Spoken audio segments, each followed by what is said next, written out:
Dear listeners, before we begin this episode, a quick announcement. The Indian Express has released a new history podcast called Pages from the Past. In its first season, hosts Adrija Roy Chaudhary and Damini Jaiman explored the stories of 5 princely states that were reluctant to join the Indian Union. You can listen to the first episode of this 5-episode season for free on indianexpress.com or download our app where all the episodes are available for free. You can find the links in the description. Now, on with the show. Hi, I'm Rahel Philipose and you're listening to 3 Things, the Indian Express News Show.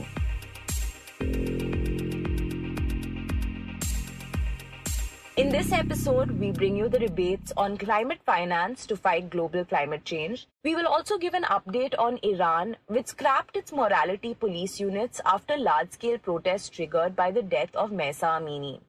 But first, we talk about the Uttarakhand government's recommendations for Uniform Civil Code or UCC. The Uttarakhand government, led by the BJP, had formed a committee to examine issues related to the implementation of the UCC in the state. And the committee, which is led by former Supreme Court Judge Justice Ranjana Prakash Desai, conducted multiple consultations with a wide range of stakeholders. They came up with certain issues which will likely be a part of its report, like gender equality, equal rights to ancestral property, legal rights for LGBTQ couples, etc. However, one crucial point that came up in these consultations is the issue of population control. In this segment, we speak to the Indian Express's Liz Matthew about these recommendations, why population control is a controversial issue, and how it features in the UCC debate. So Liz, can you begin by talking about this committee formed by the Uttarakhand government? See, the implementation of Uniform Civil Code was a promise made by the BJP ahead of the state assembly elections earlier this year. So then immediately after the BJP came back to power, the government has formed an expert committee under the chairmanship of a retired judge to look into the different aspects of implementation of Uniform Civil Code. So the committee has been having consultation with stakeholders, all stakeholders, for the last 7 months. And according to the sources, the consultation is more or less over. So they will now be preparing the report and will be giving it in 2 or 3 months. This is what the sources say. Okay, but Liz, this committee didn't just look into the different aspects of the implementation of the UCC, right? Yeah, see, the committee's mandate was not just to look into the implementation of Uniform Civil Code, but the mandate was to look into the laws regulating personal civil matters such as marriage, divorce, property rights, succession, inheritance, adoption, maintenance, custody, and guardianship for the state residents. We must remember it is only for Uttarakhand. And for the BJP and the RSS, Uniform Civil Code was one of their primary agenda, but they had kept it aside because of this lack of majority at the center initially. Now also because of the different objections, not just from the minority groups as generally perceived. It is also objected and opposed by different tribal groups across the country, as well as even some Hindu groups are raising objection to having a uniform civil code. Right. So the committee met with different stakeholders, including these minority groups, to prepare its recommendations. Could you tell us what they came up with?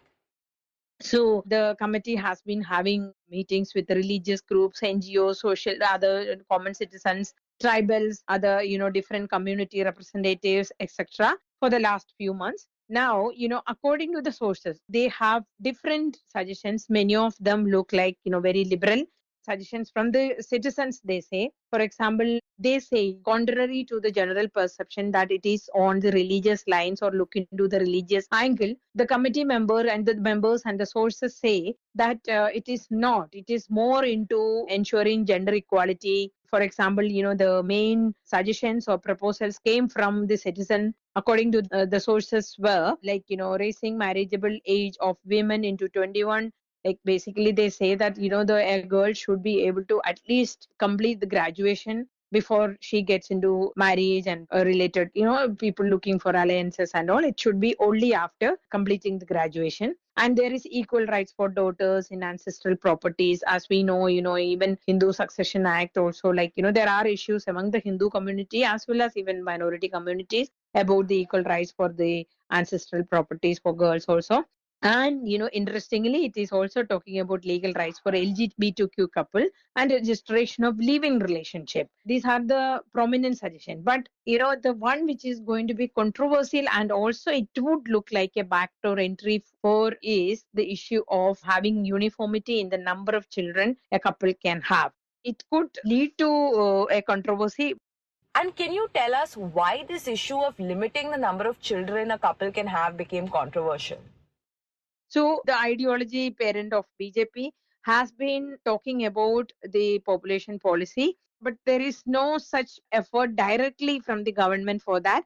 Instead, the attempt seems to be having it or getting it into this uniform civil code.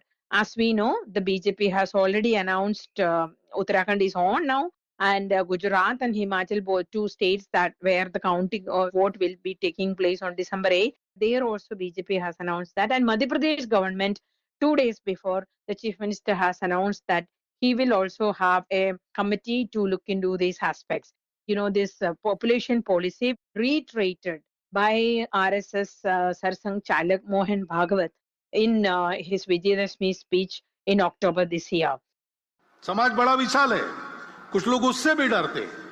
इतनी बड़ी जनसंख्या है, पहले उसको कम करो नहीं तो कुछ नहीं होगा। और जहां सीमा पार से घुसपैठ होती है वहां घुसपैठ से भी ये होता है।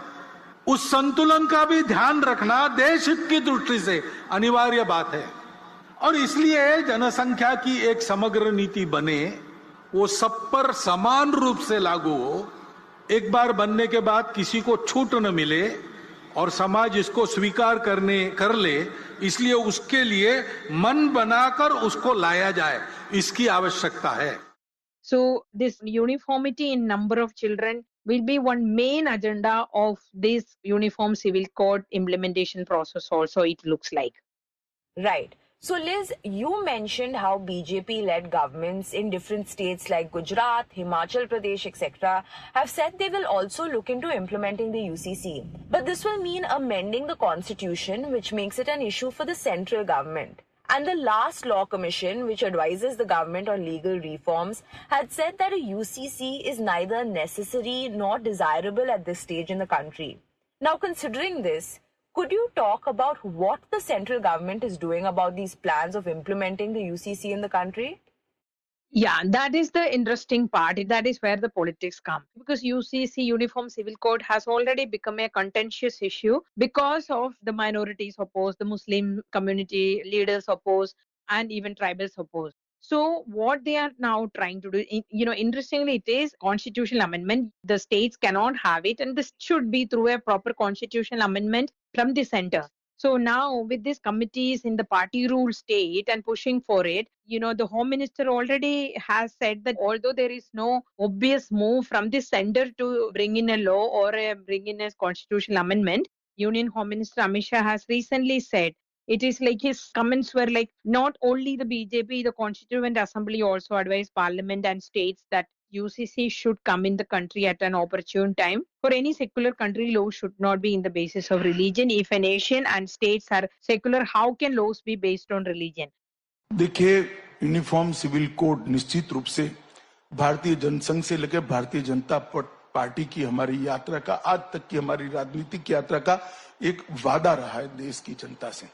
और न केवल भारतीय जनता पार्टी, संविधान सभा ने भी देश भर के विधानमंडलों को और संसद को ये सलाह दी है कि जब भी उचित समय आए यूनिफॉर्म सिविल कोड इस देश में आना चाहिए, क्योंकि किसी भी पंथ निरपेक्ष राष्ट्र के लिए, राज्य के लिए धर्म के आधार पर कानून नहीं होने चाहिए।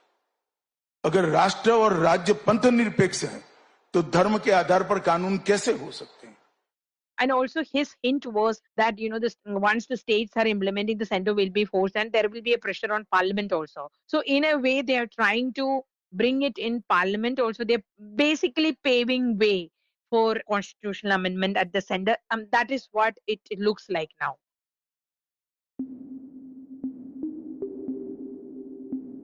And next, we talk about financing the fight against climate change. In the last climate conference, COP27 at Egypt's Sharm el-Sheikh, a loss and damage fund was created. This was done to compensate countries that face widespread destruction because of climate change, like the floods that devastated Pakistan in October. And this conversation about the loss and damage fund also brings out the debates regarding climate finance for other aspects of climate action, like mitigation, adaptation, etc. Before the idea of a separate loss and damage fund was accepted by the COP this year, the rich industrialist countries had pledged a certain amount for climate action. But the money currently being channelized is barely 1 to 10% of the estimated requirements. And the countries at COP agreed that a complete transformation of the international financial system was needed to significantly scale up resources for climate action. In this segment, the Indian Express's Amitabh Sinha joins us to talk about this issue.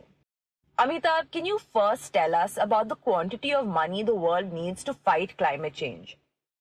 So the quantity of finance, quantity of money that is required to handle climate change. There is a requirement of money for mitigation efforts, a requirement of money for adaptation, a requirement of money for capacity building, for training, for data collection. So any kind of climate action that you take, there is a requirement of money. The money is supposed to come from the rich and industrialized countries. Now, over the years, we have seen that not enough money has flowed into climate finance. Right. And these rich and developed countries promised a certain amount to finance climate action. Could you talk about that? So from the rich and developed countries, there is a promise, actually a pledge, to put together at least $100 billion of climate finance every year. Now that promise was supposed to be met in 2020. It has not been met till now. And now the new deadline is next year, 2023, that by 2023, these countries would be able to mobilize $100 billion every year. That will go towards the fight against climate change, and it will also help developing countries in their efforts to adapt, also all sorts of mitigation efforts that they take. So for all kinds of requirements, this money will flow in. Now, that $100 billion at one point of time, when it was being pledged way back in 2009, seemed like a substantial amount of money. Now, over the years, the requirement for climate finance has grown exponentially, and all the current estimates are in the range of several trillions, possibly even tens of trillions of dollars every year. And this year, we have seen some estimates come out, and those estimates again are in the range of 5 to 7 trillions or 10 trillions or even 15 trillions, depending on how you count and what you include in your assumptions. But certainly, the money that will be required now to deal with climate change runs into trillions of dollars every year. So how do you raise more money? And there are several ideas there. One, of course, is by 2025, this $100 billion sum is going to be revised. So there is one effort that is already there. Now, there are other parallel efforts to see whether more money can be mobilized. So, Amitabh, the recently concluded COP27 did talk about how to mobilize the money. Can you tell us what they decided?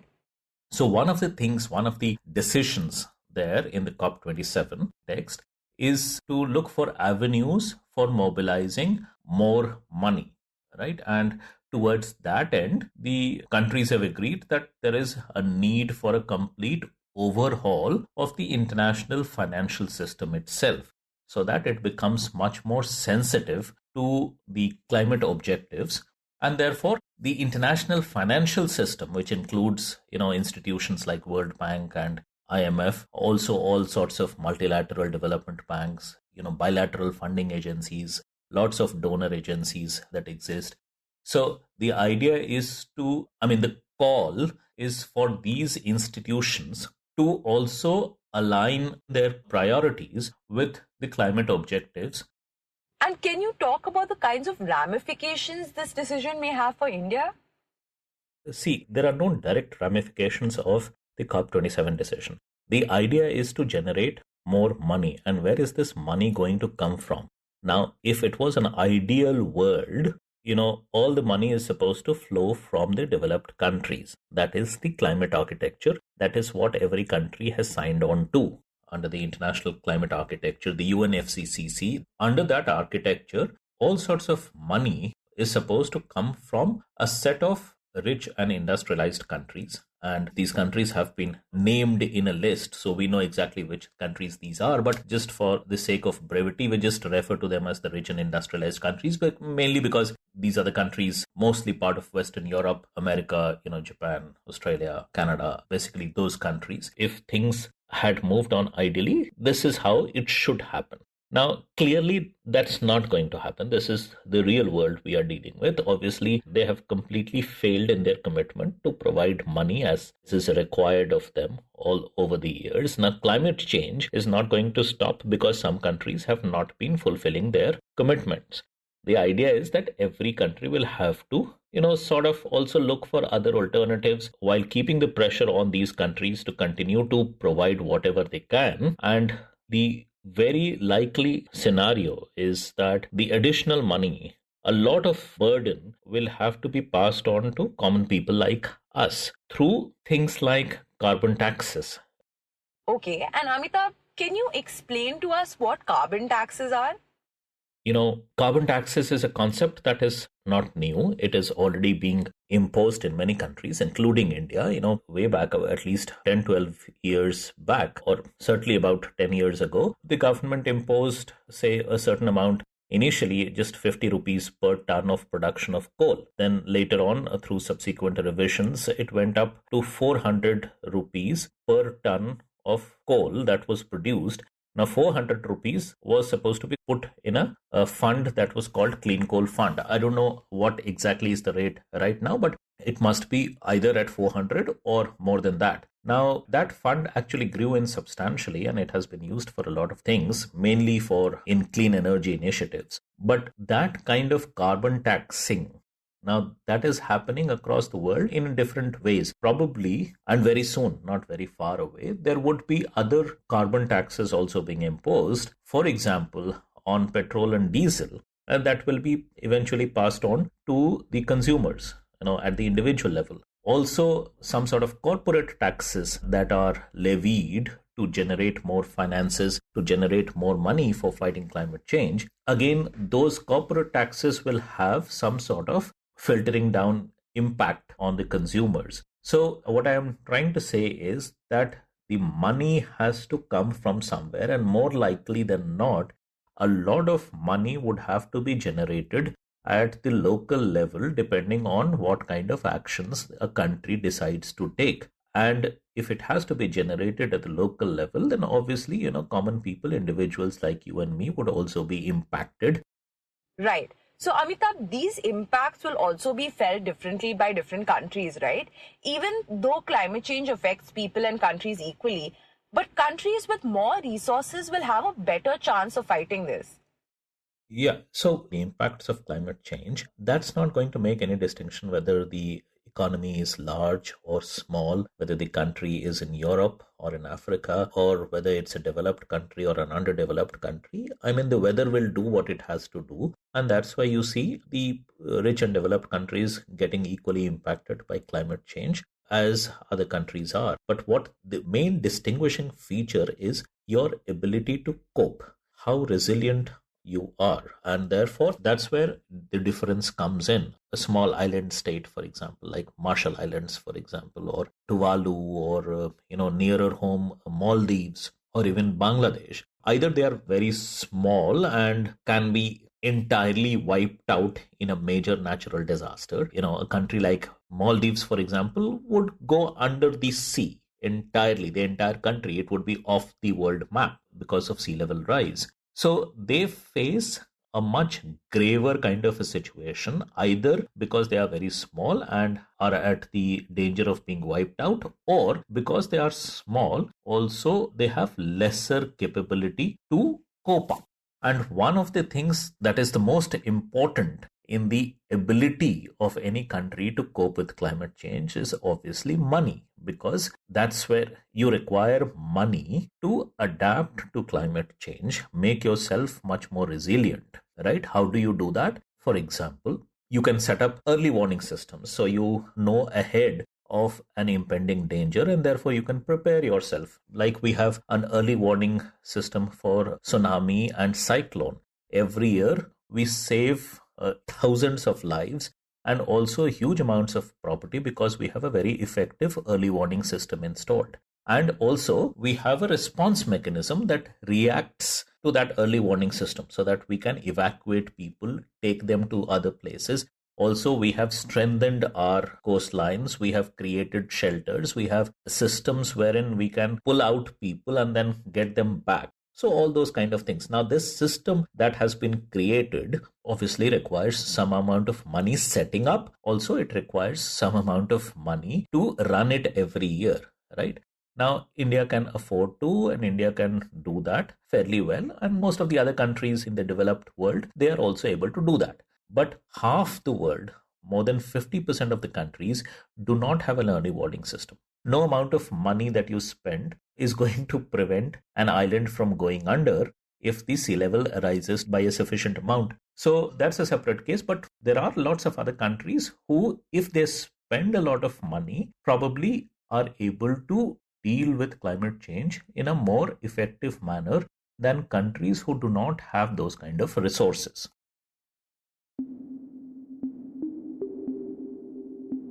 And in the end, we talk about Iran. After more than 2 months of protests, which are mostly led by women, Iran has decided to suspend the unit of morality police, which are in charge of enforcing strict dress codes on women of the country. These protests were a result of the death of Mahsa Amini. Amini, a Kurdish woman, was detained by the morality police for allegedly violating the country's strict dress code. And later she died in custody.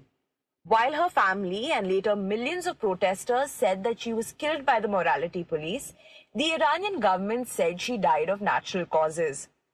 Iran's morality police, the Gasht-e-Irshad, or Revolutionary Guards Group, was established in 2005 with the task of arresting people who violate the country's Islamic dress code.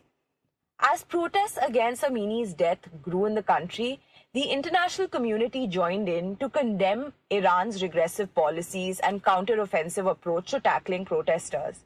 In these protests, women have waved and burned headscarves, which are mandatory under Iran's conservative dress codes.